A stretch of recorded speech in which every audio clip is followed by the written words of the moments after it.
Bows, TKOs, yeah. Bows, TKOs, we got bows, TKOs, yeah. Bows, TKOs, we got bows, TKOs, yeah. Bows, TKOs. Bows and TKOs. We are live, episode 147, coming at you from the Valley. It's Wednesday afternoon, June 3rd. I got back from the Philippines last week. I will break that down since this is kind of a post-mortem episode recapping UFC 117, the Apex card. I'll dive that into 149 when we preview this weekend's Apex card and recap UFC Macau. But what a trip it was. It's getting hot here in the Valley. It's taken till June, so I can't complain. Beautiful spring, but the heat has arrived. But I'm your host, Shane Gillette, for this weekly MMA podcast, streaming anywhere you listen to podcasts with their videos on YouTube. And we have a lot of fights that have been announced with my 2-week vacation. Some more coming on the next episode. We will chat PFL Brussels, MVP Netflix, and recap UFC 117. So let's jump right in. So we had Luis Uruli out in his bout against Ray Suria May 30th. Oh no, Luis Uruli booked in because Jesus Aguilar was out. And obviously, I know what the result was there. We'll talk about that later. We have Victor Henry out of his bout against Bryce Mitchell. I believe that'll be this coming weekend. So Santiago Luna steps in June 6th. We also have Billy Elikana out against against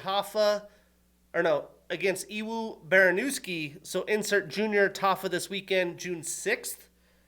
We also have Eminol Rodriguez out. So insert Alessandro Costa against Matt Schnell this weekend. So lots of injuries for this Apex card, but no loss of bouts. Quite a banger June 20th in the bantamweight division. We have Farid Basharat and Ethan Ewing. Excited for that one.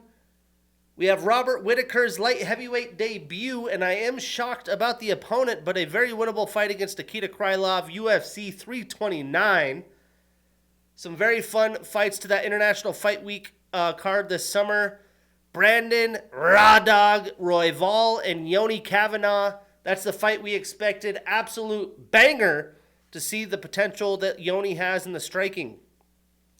We get the UFC debut of Olympian NCAA champion Gable Stevenson taking on Elijah Ellison. Never heard of him, but we get to see Gable in the grandest of stages. We also have Tracy Cortez taking on Wang Kong. That'll be a fun women's scrap. As well as Kai Kamaka and the up-and-coming Luke Riley, all at UFC 329. And, of course, the rumored main event, Conor McGregor, Max Holloway in the rematch. Still fingers crossed, knock on wood, to make sure that fight actually happens. But, whoo-wee! The tickets have been on sale.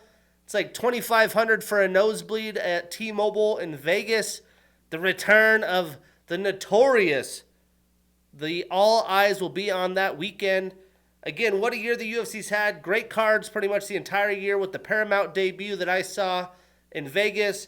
We have the UFC 250 coming up at the White House, the International Fight Week.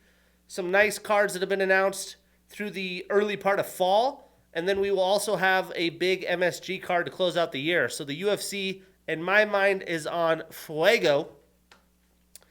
July 18th, we have Amanda Hebos and Fatima Klein. Chase Hooper back against Mitch Ramirez. A little bit of a surprise to me, but they're throwing Austin Bashi in the deep end against Jose Delgado. Excited for that one. We have Kevin Holland taking on Jacoby Smith. Another interesting matchup as Kevin might have to deal with some grappling. We have Alden Correa taking on Stuart Nickel. Jared Cannonier returning against up-and-coming Christian Leroy Duncan. That'll be a huge test. All that July 18th. On July 25th, we have Ismail Bonfim taking on Axel Sola. And then on August 1st, we have Auntie Dalia taking on Johnny Walker. I think this is the Abu Dhabi card. We have Marcin Tybura taking on Alexander Rakic. Urosh Medic taking on Daniel Rodriguez. And Dusko Todorovic taking on Robert Valentin. And then finally on August 8th, we have Juliana Miller taking on Ravina Oliveira. And Steven Asplin taking on Guillermo Pat. That'll be quite the heavyweight showdown. Lots of UFC roster moves. Couple surprises. We have Ketlin Vieira coming off a win. I'm assuming they just decided not to renew her. Her contract came up. Ivan Ursulan, Tuco Takos, and Max Griffin all off the UFC roster. Themba Gorimbo announced his retirement. What a weird up and down career he had. Got a house from The Rock, retiring early. And Basil Hafez suspended for a year for USADA infraction. But we had this past week, when we had previewed this a couple weeks ago, PFL Brussels, not a lot of action, but we had Patrick Haberora with a round 1 knockout over legend Benson Henderson. Was not excited to see him fighting in the PFL. We have Taylor Lapilus with a unanimous decision over Jake Hadley. 2 ex-UFC athletes. Taylor Lapilus, one of the guys that I wish the UFC would have kept. We had Boris Embarga Atagana with a round 1 TKO over former ex-UFC Jared Gooden. And Naoki Inoue with a split decision victory over Marceli Alves. I was expecting Alves to win. That might be a fight I'll have to watch back. See what's going on with this Naoki Inoue guy. Although it was a split decision victory.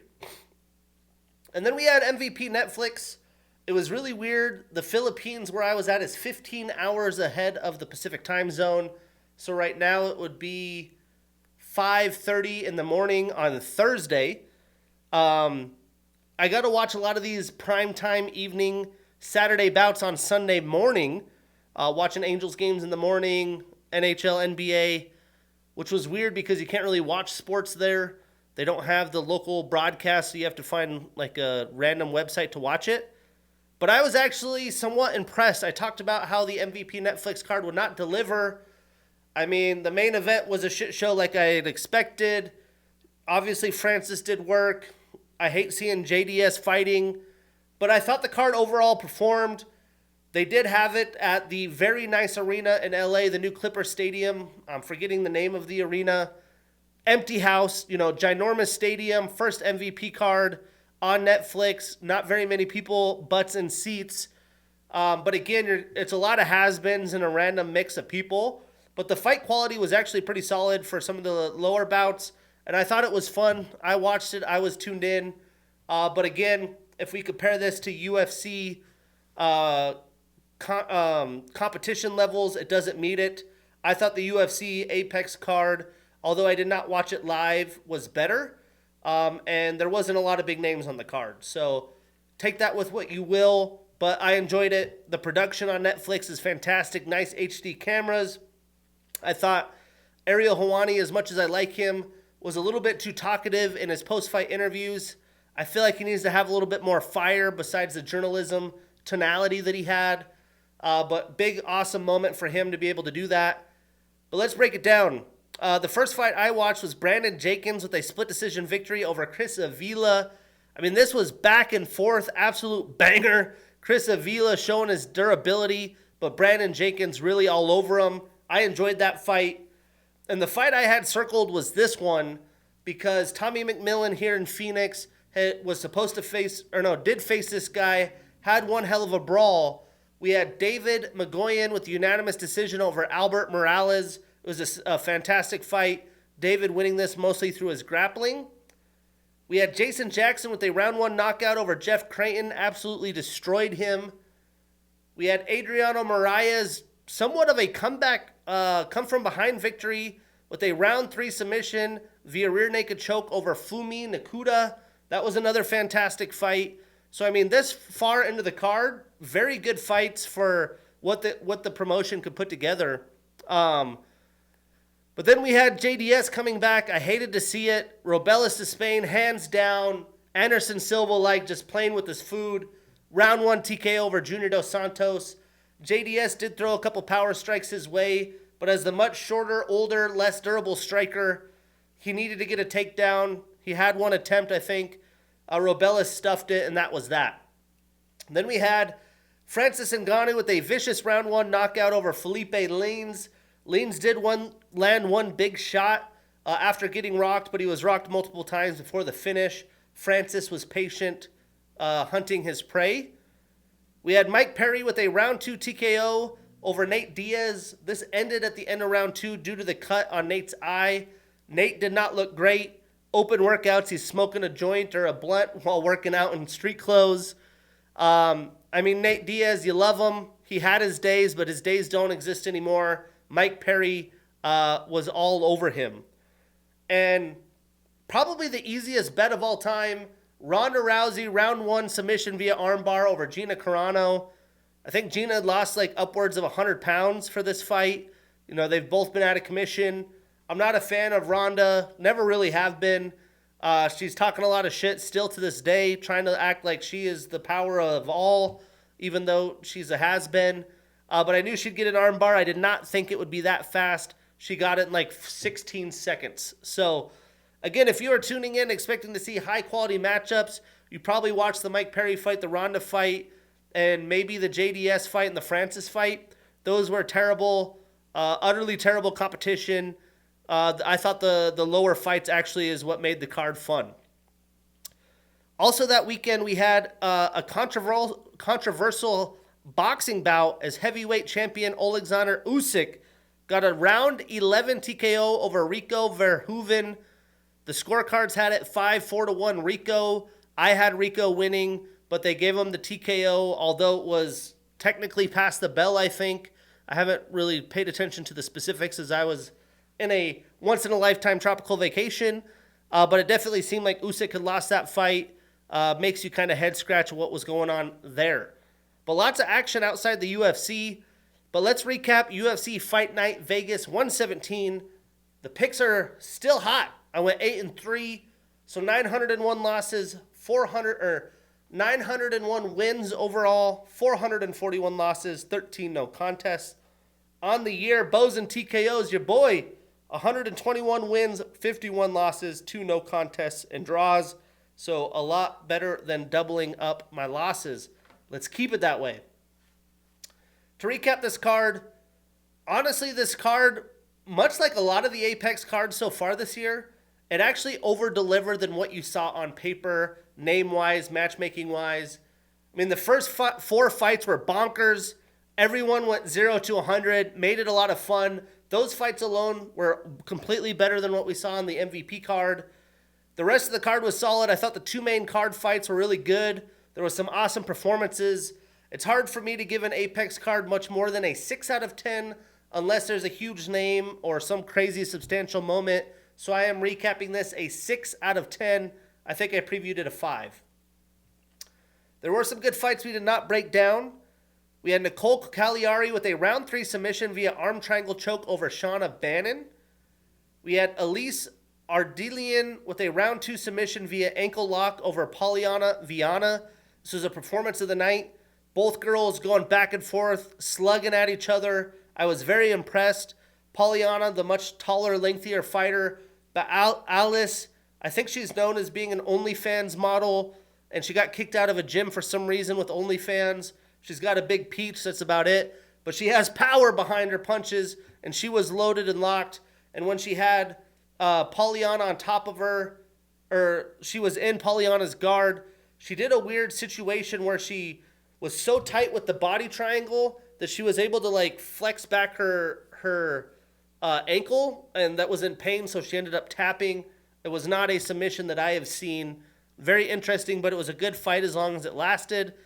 And then Thomas Gant with a round 2 TKO over Artur Minev.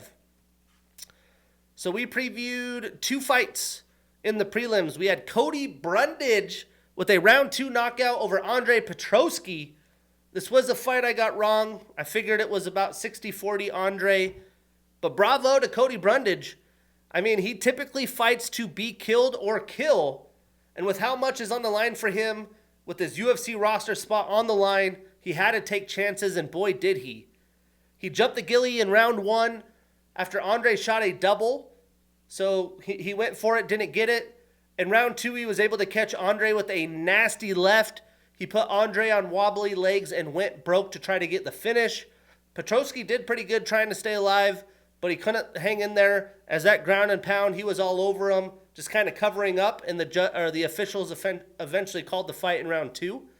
But hey, massive win for Cody. He's in the middle of his prime. Andre at this point is pretty much going to be battling in purgatory in the division as he enters the back half of his prime. Statistically, Cody landed 44 total strikes, 43 of them significant with a knockdown. And Andre landed 21 total strikes, only 8 significant with a takedown and a minute and 56 seconds of control time. So Andre extends his losing streak to 3. He's only 3-4 since 2024, although he's been active. And Cody ends that 3-fight losing streak. He starts a new winning streak. He's 2-4-2 since 2024. So what's next? I would like to see Cody and Robert Brzyk square off. And for Andre, how about a fight with Azamat Bakoev? Moving on. We had Ketlin Vieira with the unanimous decision over Jacqueline Cavalcanti. I can't remember if Ketlin was an underdog. I think it was pretty damn close. And if she was, I try to tell y'all, I figured her fighting IQ would come through. Because that's really what happened here. Ketlin used her fighting experience and IQ to expose Jacqueline's weaknesses early in the fight. But she really just did enough to get the job done. Apparently the UFC felt a certain way about that. Because although she won and she's in the top 5 of a very shallow bantamweight division, she has been released. So maybe they feel like she's getting paid too much. She doesn't bring enough action. But round 1, she was leading the dance. She had well-rounded striking. Both women fought from distance majority of the fight. They were patient. They didn't really go for it or try to impose their will. When I see people like Jacqueline Cavalcanti get these fights, it's like this is the biggest fight of your career, up high in the rankings. I just want to see him take more chances. So I had Ketlin up round 1. Round 2, Ketlin actually got a takedown, controlled most of the round to go up 2-0 into round 3. And at this point, Jacqueline was pretty much in desperation mode. She came forward, was more aggressive, but it was too little too late. Ketlin was just avoiding a kill shot as she knew she won the first 2 rounds. Statistically, Ketlin landed 66 total strikes, 30 of them significant with the takedown. She only had 1 takedown in 4 attempts. She also had 4 minutes and 42 seconds of control time. But Jacqueline landed 72 total strikes, 53 of them significant. So Ketlin starts a new winning streak. She's 2-2 since 2024. And Jacqueline ends her 8-fight winning streak. She starts a new losing streak. She's 4-1 since 2024, but does move up 2 spots in the rankings to number 9. And Ketlin drops out of the rankings as she's removed from the roster. So what's next for Jacqueline? Let's get her in there with another top veteran. How about a fight with Irene Aldana? And then in the main card, this was a fight I got wrong. We had Chaos Williams with a round 1 TKO over Nikolai Veretennikov. I mean, all there is to say here is what a resurgent performance by Chaos. The time is perfect. He's in the middle of his prime right now, and he just put on a dominant performance. I mean, Nikolai is no slouch. He came at Chaos to start the fight, but Chaos stood his ground and handled Nikolai, putting himself in the clinch and landed some big shots in the clinch that got him an early finish. It's debatable this might be the best win of Chaos's UFC career. But at this point, somewhat of a newcomer to the UFC, a brutal loss for Veretennikov. He's going to be fighting for his life in the UFC as he's in his late 30s. But looking at the stats, Nikolai only landed 20 total and 13 significant strikes. Chaos landed 36 total strikes, 21 of them significant with a knockdown, and 54 seconds of control time. So Chaos ends his 2-fight losing streak, starts a new winning streak. He is 2-2 since 2024. And Nikolai starts a new losing streak. He is 2-4 in the UFC. So what's next? How about Chaos and Sam Patterson? I think that's the fight to make. And for Nikolai, how about a fight with Austin Vanderford? Moving on. We had Bernardo Sopai with a round 2 submission via rear naked choke over Timothy Kwamba. And this was just one of those fights that started really fast, Was fun to watch as long as it lasted. I mean, Timmy went right at Bernardo, was throwing some good volume, but Bernardo was able to use Kwamba's aggression against him and get a takedown and was in total control in round 1. Round 2, Bernardo was the fresher fighter. You know, fighting from your back's never easy. And he wasn't really dominating Timothy, but he was in control. He had him rocked a few times, which led him to getting Kwamba's back. Once he got his back, he found his neck fairly easily. I mean, Bernardo was oppressive. He showed promise. He's only 25, about to be 26. And Timmy had put together some wins in his UFC resume, but he's just not technical enough. He has terrible defense, really all around in grappling and in striking. And I feel like that was a big part of his downfall in this fight. Statistically, Timmy only landed 29 total and significant strikes. Bernardo landed 66 total strikes, 37 of them significant. He was 1 for 3 in takedown attempts, 2 submission attempts, a knockdown, and a minute and 54 seconds of control time. So he was just kind of flowing and using that Kwamba aggression against him. So Bernardo now extends that winning streak to 2. He's 2-1 in the UFC. And Timmy ends that 2-fight winning streak. He starts a new losing streak. So what's next? Well, Victor Henry pulled out of his fight. So once he gets healthy, I would like to see Bernardo and Victor Henry. And for Timmy, a fight with Alan Tengeli makes sense to me. Moving on. This was a catchweight bout due to short notice. We had Modestas Bukauskas with the split decision victory over Christian Edwards. And this was an evenly contested fight. The judges were all over the place on their scorecards. None of them were aligned on any round. But they did give the win to the right fighter in my mind. I mean, this fight was very short notice. Modestas was originally booked to take on Rodolfo Bellato. But at the start of the fight, pretty much right out the gate, Modestas was pressuring Edwards. And Edwards was trying to hold his ground, throwing some big shots back at Modestas. Edwards had Bukauskas up against the cage in the clinch for quite some time in round 1. But Modestas landed a huge body kick in the last minute. I would say in the first round, Edwards was more active, but Modestas landed cleaner, so I gave him the edge in round 1. Modestas, this is kind of the same old story with him. He does just enough. He loses because he tries to do just enough. He needs to throw more volume, but again, I did give him that slight edge in round 1. Round 2, Modestas came out very aggressive. He was throwing more than just the classic 1 or 2 strikes. He did mix in a couple combos, but for most fighters in a 5-round fight, he still did not throw enough volume. He needs to do more of that, trusting his skills, letting his hands fly, not just throwing a jab or a 1-2. But Christian didn't throw a ton either. When he did throw, it was usually big power shots that whiffed. Modestas did clip Christian and had him wobbly, but then after he rocked him, he got him up against the octagon and put him in the clinch. Again, I'm not sure, Modestas has been active. He's got some quality wins. Like, where is your mindset when you rock a young guy on short notice, new to the UFC, and you put him up against the cage and clinch him and let him recover? Like, separate, go out there and throw some strikes. It's like he's trying to do whatever he can to not get hit, but he's not trying to win. It's weird stuff. But after they separated, Modestas did rock him with some combos again, closed the distance, and went right back to the clinch. I mean, just shake my head, Modestas. Regardless, Modestas clearly won round 2. It was debatable to be a 10-8, but I don't think there was enough damage and enough volume from Modestas to be a 10-8. So it's 2-0 Modestas going into round 3. In round 3, Edwards actually initiated the clinch, but he really didn't do much with it. Mostly just controlled the fight, was kind of hanging in there. He's probably tired taking this on short notice. But he did look pretty solid on short notice. Modestas is a quality opponent, and he gave him everything he could handle.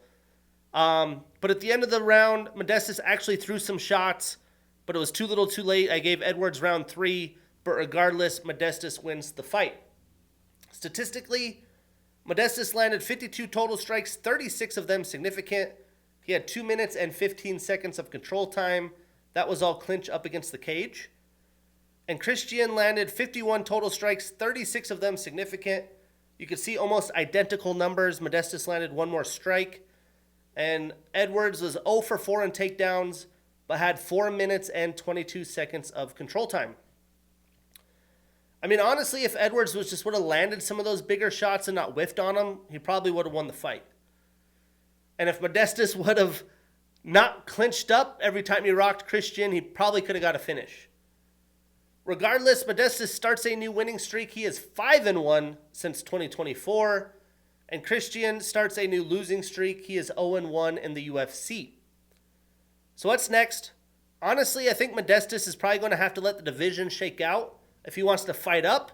If not, maybe a fight with Jimmy Crute could be in store. And for Christian, how about a fight with Ivan Arslan? Moving on. We had Juan Diaz with a round 2 submission via rear naked choke over Malcolm Wellmaker. Performance of the night, 100 G's. And I mean, for how much of an impact Malcolm made in his early win with the UFC, he's had quite the downfall after a very hot start. But he was pretty much dominated by Juan's grappling. He didn't put up a ton of fight. Once he was taken down, he was flat on his back, not looking to get angles, get up against the cage. It just didn't seem like he showed much improvement there. It is said that Malcolm is going to move gyms to American Top Team. He's at a small local gym in Georgia right now. That's the type of move he needs to grow and actually have a chance in the UFC, because now he's pretty much in a must-win territory. But hey, all credit to Juan Diaz. UFC debut, post-contender series, dominant win with a finish. Statistically, Malcolm only landed 15 total and significant strikes. Juan landed 18 total, 13 significant. He did have 5 takedowns and 8 attempts, a submission attempt, and 3 minutes and 48 seconds of control time. So Juan extends his winning streak to 2. He's 2-0 in the UFC. Malcolm extends his losing streak to 2. He is 3-2 in the UFC. So what's next? I'd like to see Juan fight John Castaneda. And for Malcolm, how about a showdown with Cody Gibson? I was pretty sure this fight was going to be fight of the night. I've been right on this quite a bit lately. This was a fun one. We had Doo-Ho Choi with a round 2 TKO over Daniel Santos. Fight of the night, 100 G's. I mean, this fight delivered. Daniel was absolutely relentless coming at Doo-Ho, but Choi was so precise and powerful with his striking. The big win in round 1 for Choi was the ability to defend Daniel's takedowns over and over. No matter what division you're at, you're coming with that kind of aggression, going for takedowns and getting stuffed over and over. Not only does it, push down your confidence, but it empties the gas tank. But I do think Daniel won round 1 just by volume alone, but Choi was winning the damage battle. Daniel went so hard in round 1 that he slowed by round 2, and he started getting sloppy with his technique, and the Korean Superboy took advantage. Doo-Ho had Santos rocked a few times, finally was able to land a big shot that wobbled Daniel, and was able to pounce to get the finish.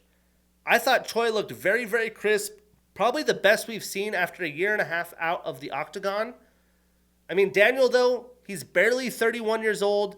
He's showcased to me that he's going to be a problem in the featherweight division in his prime, but these two fighters are very fun. I'm excited to see what's next for them.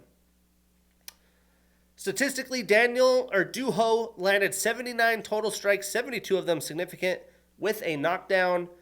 And Daniel landed 74 total strikes, 72 of them significant, but he was 0 for 6 in takedown attempts. He did have 54 seconds of control time. All credit to Doo-Ho there. So Doo-Ho extends that winning streak to 3. He's only 3-0-1 since 2023. And Daniel ends his 4-fight winning streak. He starts a new losing streak. He's only 3-1 since 2023. Hopefully after this, we get to see both guys active and fighting more than once a year. So what's next? There is rumors that Dan Ige might be moving down divisions, but I would love to see Dan Ige and Doo-Ho Choi. And for Daniel, a fight with Morgan Scherer would be one hell of a scrap as well. But that set us up for the main event. This was a fight I got wrong, and boy, was I wrong. But I love it. I love me some Arnold Allen. I've been picking him over and over. He's been letting me down. We got Arnold Allen with a unanimous decision over Melquizil Costa. And again, I was wrong about this fight. but I was happy that I was wrong. Arnold Allen looked like vintage Arnold Allen with his amazing boxing and beautiful left hand. You know, Melky has struggled with southpaws, and that was absolutely the case in this fight. Melky threw a ton of kicks. He's got very nice, powerful kicks from distance. He did land some big shots on Allen over the course of the 25 minutes, but this was all Allen. Allen was pressuring Costa, cutting off the cage, and pretty much just teeing off on him, and he damn near finished him multiple times without sustaining any major damage. He maybe took a couple body kicks and one high kick. Arnold even said that he had a reverse kick that hit him in the body early that kind of made him hesitant to being too overzealous. But Arnold was even able to get his offensive grappling going. He got takedowns of his own. I did not expect that in this fight. And he defended Melky's takedowns, which was massive. I didn't expect Arnold to offensively wrestle in this fight because Costa does have great BJJ and is dangerous from his back. But round one, Arnold outboxed, outstruck Costa, made Melky look for takedowns, and after defending some, Arnold got two of his own to keep Melky guessing. In the back half of the fight in the championship rounds, especially in round 5, Arnold got takedowns to milk the clock. The victory was all but won, and he pretty much won every single round. Arnold held his ground and proved he is still an elite fighter in the featherweight division, and that's been the problem in the Gene Silva fights and some of the fights that he's lost, is he's getting pushed back. He's not holding that ground. So for as well-rounded as Melky has been with such a nice win streak, you know, there's definitely levels to this game. He can still improve. He's actually came out and said that he's going to try to move up in weight classes if the weight cut's too crazy. I saw on social media this week, supposedly he walks around basically 200 pounds. So if that's the case, very good decision for him. But he's only 29 years old. You know, I think he's proved a lot of people wrong, including myself, of how good he can be. But he showed that you can't just win by pressuring and launching massive kicks at your opponents, especially when you get to the top half of the division. You're not just going to be able to take people down with ease by bullying them. And Arnold definitely put on a show, man. I mean, look at the stats. Arnold landed 156 total strikes, 98 of them significant. He had 7 takedowns, 7 for 7 with a knockdown, 9 minutes and 28 seconds of control time. You would have kind of liked to see him get a finish as he was close early and in the middle rounds. And Mel Quazil landed 118 total strikes, 100 of them significant. He was 0 for 4 in takedowns, but had a minute and 45 seconds of control time. So Arnold starts a new winning streak. He's 2-2 since 2024. He stays at number 7 in the rankings. And Mel Quazil ends a 6-fight winning streak. He starts a new losing streak. He stays at number 12 in the rankings. But apparently he's going to be moving up. So what's next? I mean, the top of the featherweight division is kind of a shit show. I think Arnold and Aljamain would be a very fun fight. But I think Aljo is going to get booked against Yair Rodriguez. So I'm going to say Arnold Allen and Lerone Murphy in the back half of this year, maybe even MSG, as Arnold's trying to be busy making babies, and Lerone Murphy is going to have to recover from his injury. And for Mel Quazil, I thought a fight against Aaron Pico would be a bunch of fun, but there is a ton of options in the very, very deep lightweight division. But yeah, the Apex was fun. Good fights early. Some of the ones we didn't break down. Cody Brundage keeping his career alive. Ketlin Vieira winning smartly, but is off the UFC roster. Chaos with his biggest win. Bernardo Sopai, watch out. Modestas Bukauskas just barely edging by. Malcolm Wellmaker continues to fall down, but is going to go to a bigger gym. Duho Choi, absolutely fantastic. Watch out for Duho and Daniel Santos in the featherweight division. And then Arnold Allen had to remind us all, including myself. But since I went to the Philippines for 2 weeks, obviously I'm recording this kind of post-mortem, but I will be recording the next episode previewing this weekend's Apex event. There is a bunch of good names. It's a deep card. The main event is a big-time fight. 5th-ranked Bilal Muhammad and 11th-ranked Gabriel Bonfim. That's episode 147. I'm your host, Shane Gillette. See you next week.